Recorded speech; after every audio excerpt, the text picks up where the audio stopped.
بالنیات کہ اعمال کا دار و مدار نیتوں پر ہے۔ امام بخاری نے اپنی حدیث کتاب کو انما الاعمال بالنیات سے شروع کیا اور ختم کیا باب قول اللہ عز وجل ونضع الموازین القسط۔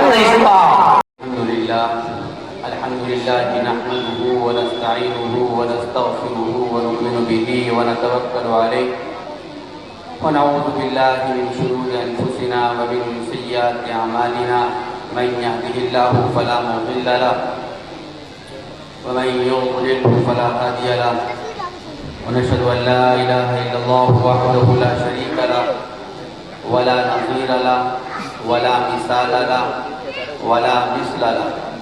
ونشهد أن محمدا عبده ورسوله أما بعد فقد قال الله تبارك وتعالى في القرآن المجيد أعوذ بالله من الشيطان الرجيم بسم الله الرحمن الرحيم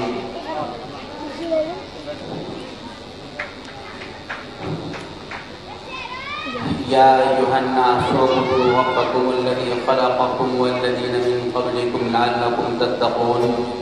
صدق اللہ العظیم۔ یا الہ کوئی ضبط دے نہ جلال دے، مجھے بس اتنا کمال دے، مجھے اپنی راہ پہ ڈال دے کہ زمانہ میری مثال دے، تیری رحمتوں کا نزول ہو، مجھے محنتوں کا صلہ ملے، مجھے مال و زر کی حوث نہ ہو، بس تو مجھے رزق حلال دے، تیری بارگاہ میں اے خدا میری روز و شب ہے یہی دعا، تو رحیم ہے تو کریم ہے، مجھے مشکلوں سے نکال دے۔ فنا فی اللہ کی تہ میں بقا کا راز مضمر ہے، جنہیں جینا نہیں آتا انہیں مرنا نہیں آتا۔ عزیزان ملت، اسٹیج پر جلوہ افروز معزز علماء اکرام، میں جب مدرسے کے گیٹ میں داخل ہوا تو مجھے ایک شکل جذباتی طور پر نظر آئی اور اس کی تصویر میری نظروں کے سامنے چلنے لگی، اور نام نامی اس میں گرامی ہیں ولی کامل حضرت مولانا محمد عثمان صاحب رحمۃ اللہ علیہ۔ جب بھی کبھی بچپن میں ملاقات ہوئی تو شفقت پائی، محبت پائی، اخلاق پائے، ہمدردی پائی۔ پھر اسٹیج کی طرف بڑھے تو ان کے دو صاحبزادگان جو محتاج تعارف نہیں ہیں، جانا ہوتا ہے بہت سی جگہوں پر، بحمد الہ بہت سے لوگ ان کے نام کو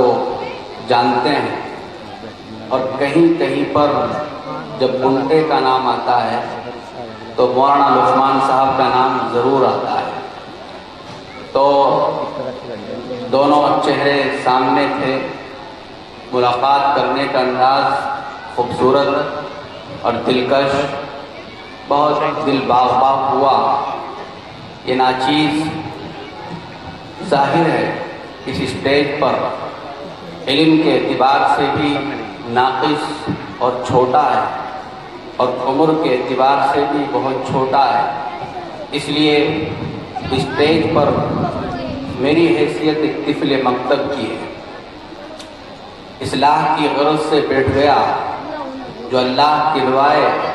وہ کہیں گے، اور انشاءاللہ اللہ سے دعا کرتے ہیں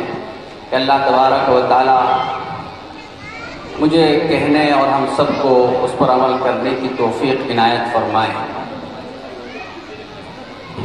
رات سے دل بہت پریشان ہے، موبائل کی اسکرین پر کچھ چیزیں دیکھی اور اس کی وجہ سے دل پر کافی اثر ہے۔ موبائل کی اسکرین پر تقریباً رات کو 11 بجے ہم نے اپنے کچھ جذبات، خیالات، احساسات حالات کے تناظر میں پیش کیے جو بہت سے پڑھنے والوں تک پہنچ گئے ہوں گے، اسی کشمکش میں تھا کہ اس خوبصورت مجمع کو کس انداز سے، کس چیز کے تعلق سے روشناس کرایا جائے، بتایا جائے کہ ہم کس طرح سے دنیا اور آخرت کی کامیابی حاصل کر سکتے ہیں۔ لیکن بہرحال دوسری طرف ایک چیز جو اس پروگرام کو مزید رونق بخشتی ہے اور روح پرور بناتی ہے وہ ہے تکمیل بخاری شریف کا درس۔ ظاہر سی بات ہے اس پروگرام کی مناسبت حدیث سے ہے، اور حدیث نبی پاک علیہ السلام کی زبان سے نکلی ہوئی وہ باتیں ہیں کہ جو نبی پاک علیہ السلام کی زبان سے نکلی، یا ان کے افعال ہیں یا ان کی تقریرات ہیں، اور وہ صحابہ تک پہنچی، پھر تابعین تک پہنچی، اور پھر امت مسلمہ تک، ہم تک پہنچ گئی۔ یہ ہم سب لوگوں کی خوش بختی اور خوش نصیبی کی بات ہے کہ ہمارے اس گاؤں میں بحمد الہ ایک ایسا ادارہ بھی ہے کہ جہاں پر قال اللہ قال الرسول کی صدائیں گونجتی ہیں۔ بہرحال ہم بات یہاں سے شروع کرنا مناسب سمجھتے ہیں۔ ویسے تو بات بہت لمبی ہے، اور اتفاق یہ ہے کہ جب بھی مجھے کہیں پر بولنے کا موقع ملا تو وقت کا پابند کیا گیا، اور مزاج یہ ہے کہ میں وقت پر اپنی بات پورا کرنے کا عادی، اس لیے بات مختصر ہوگی، ورنہ پھر میں وہ یہی کہوں گا کہ قصہ مختصر ہے مگر تمہید طولانی۔ بات تو بہت لمبی ہے لیکن مختصر انداز میں، مختصر طور پر، مختصر الفاظ میں آپ حضرات کے سامنے بیان کرنے کی کوشش کرتا ہوں۔ سب سے پہلے اللہ تبارک و تعالی کی بڑائی، یکتائی، وحدانیت یہ ایک ایسا سمندر ہے کہ جس میں انسان ڈوبتا چلا جاتا ہے، اور ڈوبتے ڈوبتے ایسی ایسی چیزیں نکال کر لاتا ہے کہ جس کے ذریعے سے انسان کو اپنی زندگی کا مقصد معلوم ہوتا ہے۔ آپ، ہم سب، پوری دنیا کے انسان اس بات سے واقف ہیں کہ زمین، آسمان، چاند، ستارے، سیارے، کہکشائیں، دریا،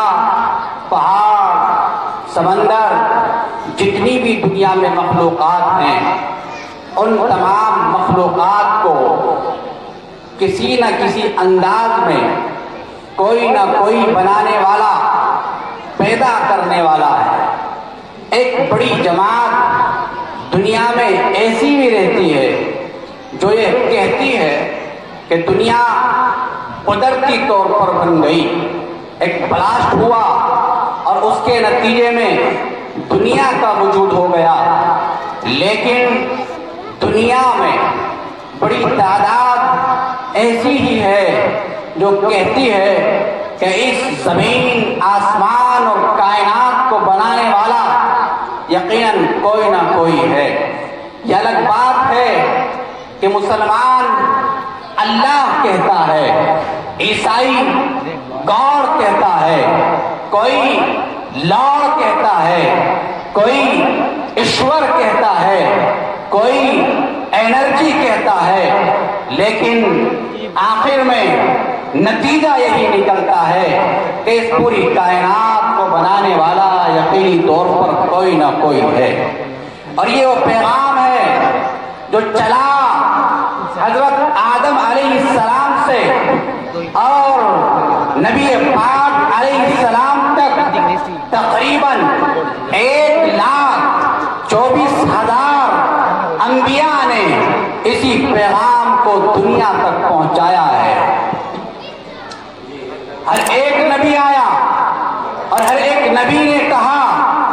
انسانوں کو پیغام دیا کہ آؤ اللہ کے سامنے اپنی پیشانی کو جھکاؤ، آؤ اللہ کے سامنے اپنی ناک رگڑو اور اسی خدا کی پرستش کرو جس نے پوری کائنات کو بنایا ہے۔ اللہ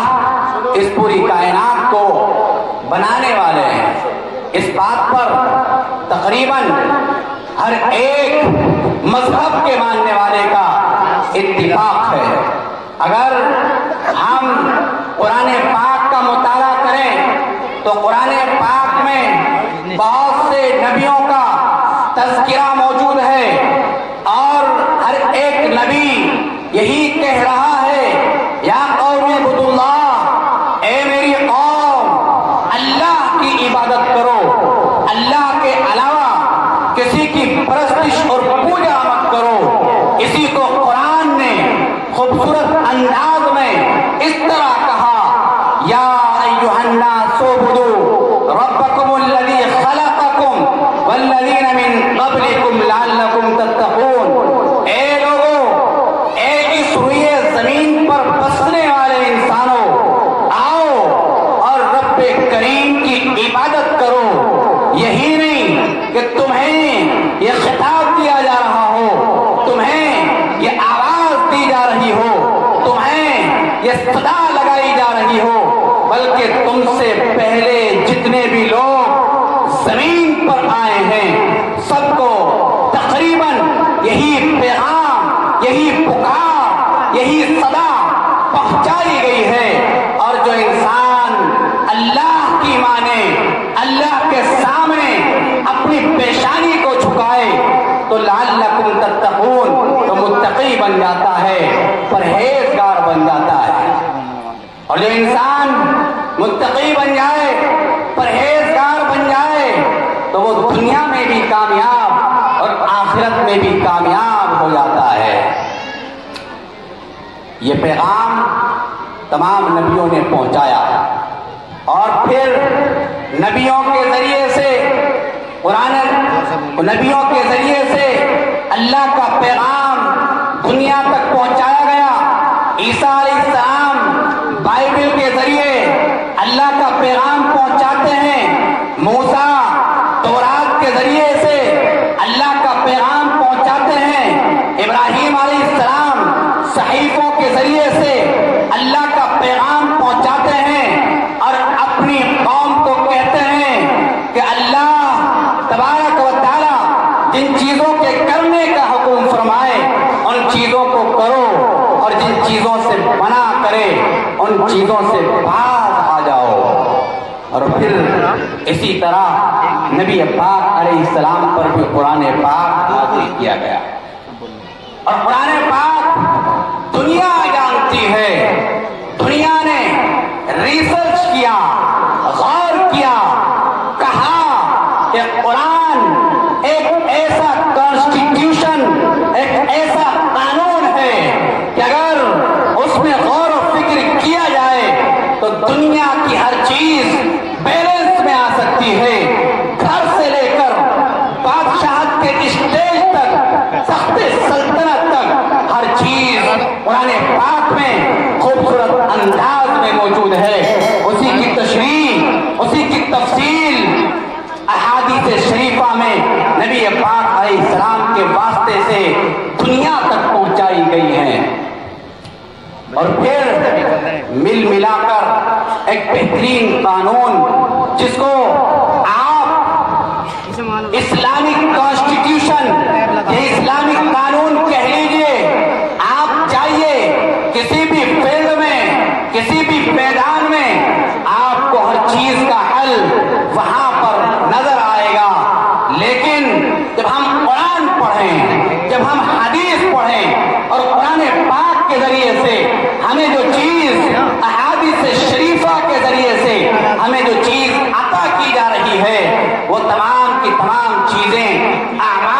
درجے میں آتی ہیں۔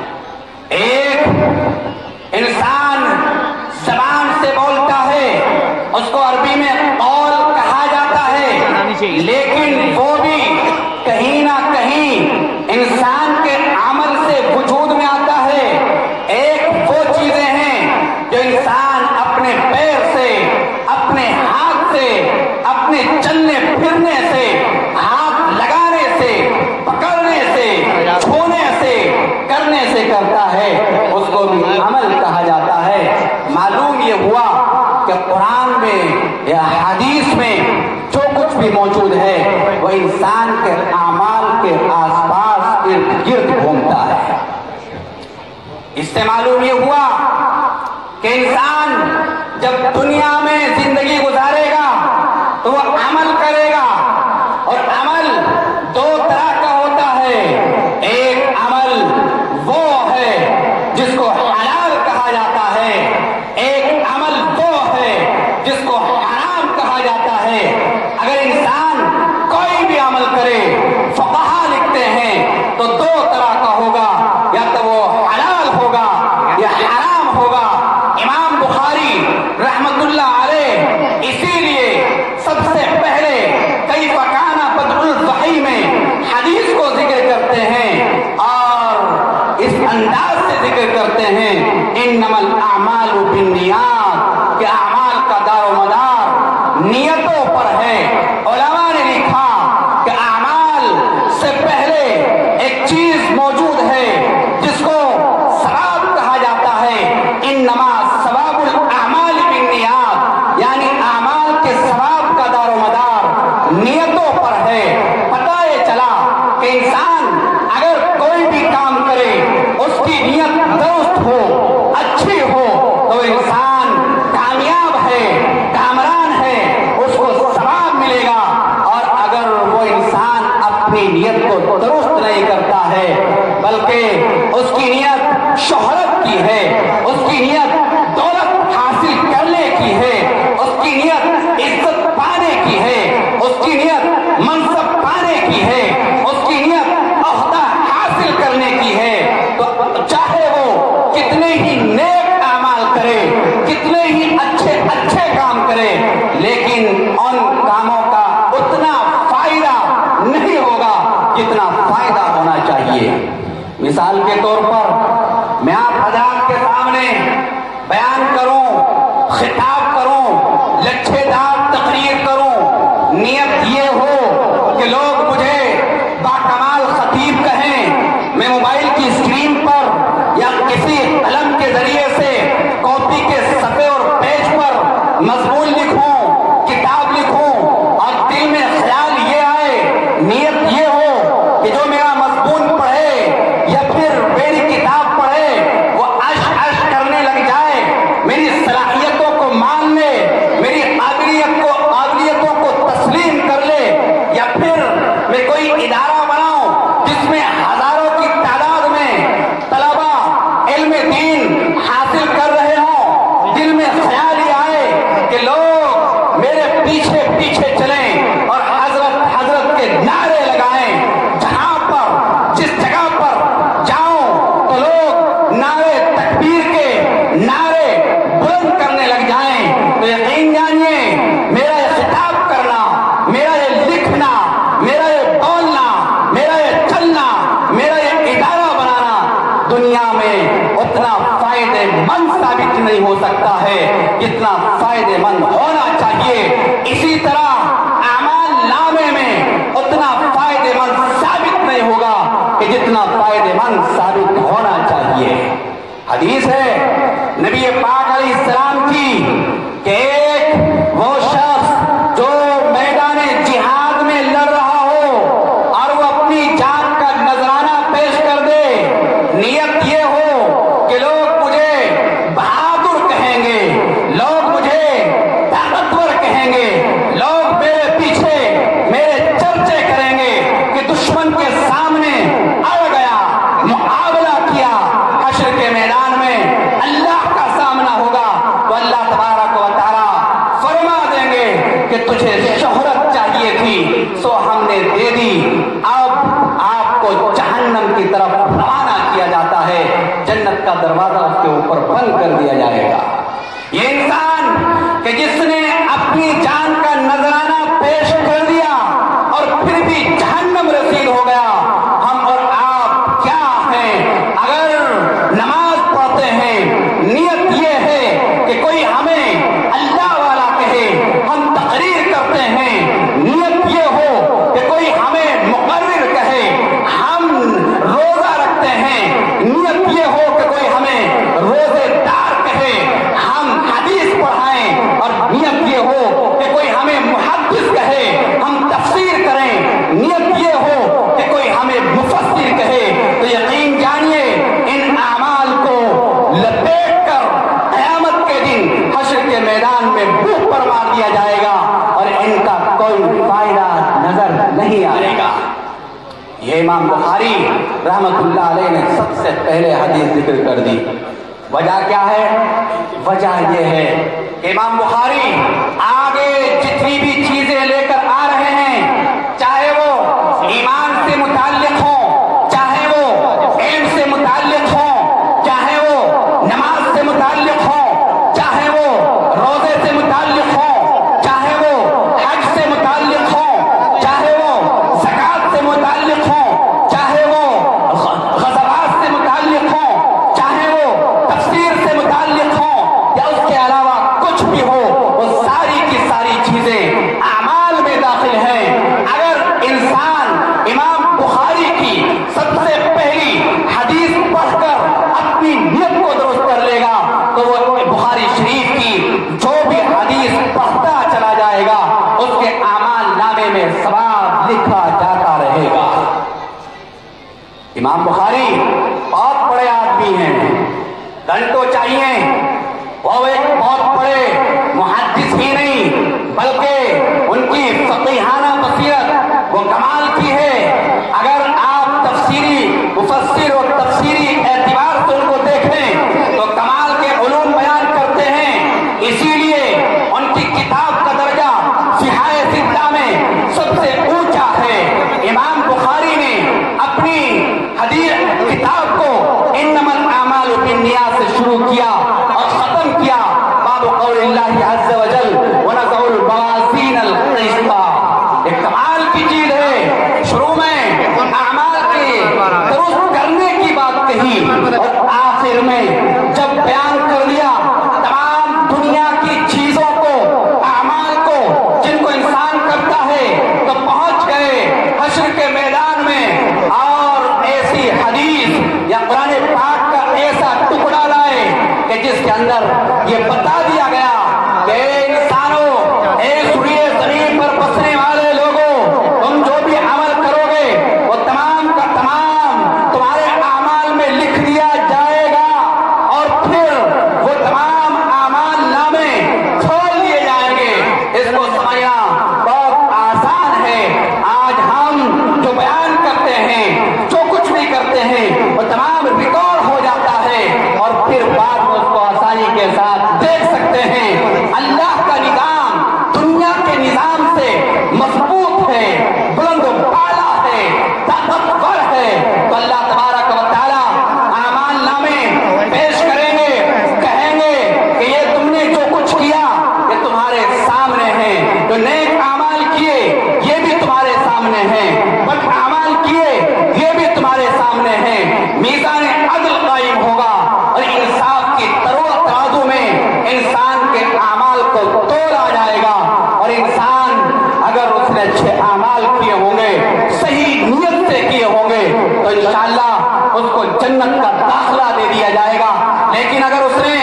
اعمال اچھے نہیں کیے، اگر اس نے صحیح نیت سے اعمال نہیں کیے، تو پھر اس کو جہنم کی طرف بھیج دیا جائے گا۔ تو بہرحال امام بخاری نے اپنی کتاب کی تکمیل اسی باب پر کی ہے، اور پھر یہی نہیں بلکہ لائے کتاب التوحید کے تحت اور اللہ کی بڑائی، عظمت، ذات، صفات کو اس انداز سے حدیثوں کے ذریعے سے بیان کیا کہ اس کا جواب نہیں ہے۔ اور آخر میں جو حدیث بیان کی وہ کمال کی حدیث ہے، کلیمتان حبیبتان الی الرحمن خفیفتان علی اللسان ثقیلتان فی المیزان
کہ اللہ تبارک و تعالیٰ کی تعریف کو بیان کیا گیا ہے، اور جو انسان اللہ کی تعریف بیان کرے اور جو انسان اللہ کی عظمت اور یکتائی کو بیان کرے تو وہ انسان یقینی طور پر اللہ تبارک و تعالیٰ کی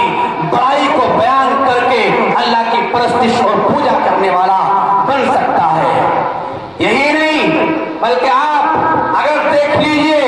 کہ اللہ تبارک و تعالیٰ نے ایاک نعبد تعریف کرنے کے بعد فرمایا کہ ہم ہی تیری عبادت کرتے ہیں۔ مقصد یہ ہے کہ جو ذات تمام تعریفوں کی مستحق ہے، تمام کائنات کو بنا کر اور تمام انسانوں کو حکم دینے والی ہے کہ میں تمام تعریفوں کی مستحق ہوں، تو وہی ذات ایسی ہے جس کی عبادت کی جائے۔ آپ دیکھیے حدیث میں کہا گیا سبحان اللہ و بحمدہ سبحان اللہ العظیم، دونوں ٹکڑوں میں اللہ کی عظمت اور بڑائی موجود ہے۔ تو یہ کلمے ایسے ہیں جو انسان اس کو پڑھے گا اس کا میزان، اس کا اعمال نامہ بھاری ہو جائے گا۔ ہم سب کو پڑھ لینا چاہیے، ایک تسبیح روزانہ کم از کم اس تسبیح کی پڑھ لینی چاہیے۔ بہرحال پیغام یہ ہے کہ ہم جو کچھ بھی کام کریں، جو بھی عمل کریں، اللہ کی رضا کے لیے کریں، نیک نیتی کے ساتھ کریں، نماز پڑھیں، مقصد یہ ہو کہ اللہ راضی ہو جائے، روزہ رکھیں، مقصد یہ ہو کہ اللہ راضی ہو جائے، زکات دیں، مقصد یہ ہو اللہ کا حکم ہے اللہ راضی ہو جائے، بیوی سے بات کریں محبت کے ساتھ، مقصد یہ ہو کہ اللہ راضی ہو جائیں، بچوں پر شفقت کریں تو نیت یہ ہو کہ اللہ نے حکم دیا اللہ راضی ہو جائے، ماں باپ کے اوپر رحم کریں، ماں باپ کی خدمت کریں تو مقصد یہ ہو کہ اللہ نے حکم دیا ہے اللہ راضی ہو جائے۔ اس لیے میرے دوستوں